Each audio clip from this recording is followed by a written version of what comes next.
Yo, what's good guys? My name is Crazy Pie. In this video, we're going to be talking about the new and improved Bloodhound ability within Apex Legends. Now, with the release of Season 2, like I have said before, we have seen far too many, in a good way, new things added into Apex Legends. Most of them were talked about, but some of them weren't talked about, and the things that weren't actually talked about are very cool and new in terms of Legends that we don't know what they have done, in terms of changing them, and just various stuff that they did to change the meta of the game, buff Legends abilities, buff weapons, etc. And one of those things that they have actually done and they didn't tell us about was Bloodhound's ability. The only way that we were able to figure this out was in the trailer when they were on the supply ship and Bloodhound used his ability and you were able to see that it tracked the Gibraltar through the walls. Basically the biggest change to using Bloodhound now. But so basically with Bloodhound's new ability though, it's like if you use it, you basically are able to ping someone if they are around you, and it'll basically ping where they're going to be moving as well. So it's basically like a wall hack in Titanfall 2 if you think about it. If you had the map hack boost card, you'd be able to see people through the walls. And this is extremely crucial because it also works for caustic and Watson traps if there's inside of a building. So say if there's going to be a caustic inside of there and you're Bloodhound and you have no idea where his traps are going to be, all you gotta do is use your Bloodhound ability and you'll be able to actually see where his caustic as well as the Watson traps are going to be, so you'll be able to plan an approach from there.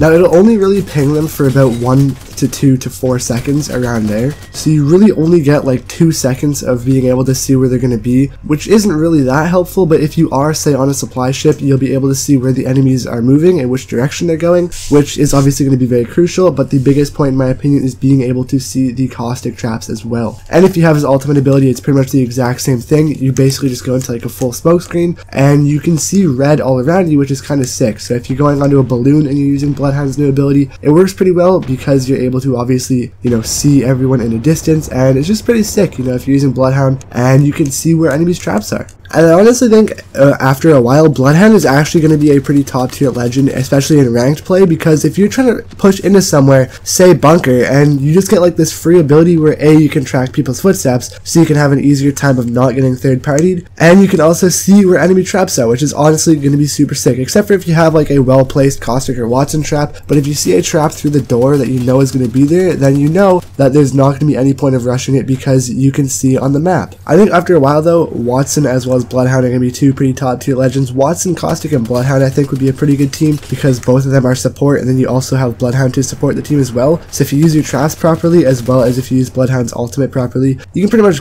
tell where people are going to be, and you can pretty much tell where people are going to be coming from, which is obviously going to be pretty sick and pretty lit. But I got a pretty good Bloodhound gameplay here if you want to watch it. Thank you for watching. I hope you guys have a wonderful rest of your day. I'll see you guys tomorrow for the next video. We're going to be talking about how you cannot get third partied in ranked, man. I've been getting third partied so much in ranked and it is actually annoying. So we're going to be covering how you don't get third partied in ranked, and just to play ranked easier. Not necessarily tips to win, but tips that you don't get third partied and so that you just don't get absolutely demolished every single time that you get into a gunfight. But yeah, check out that Bloodhound gameplay. We got a pretty sweet win in ranked mode, I believe it is. I'm just going to cut it up just to get some extra kills in here so that the video isn't as short, I guess you can say. But yeah, tomorrow's going to be pretty good, and the Q&A definitely set it back a little bit, but I think after a while it will hopefully be back on track, which should be pretty sweet. But I'll see you tomorrow. Have a wonderful rest of your day, and yeah, peace out, boys.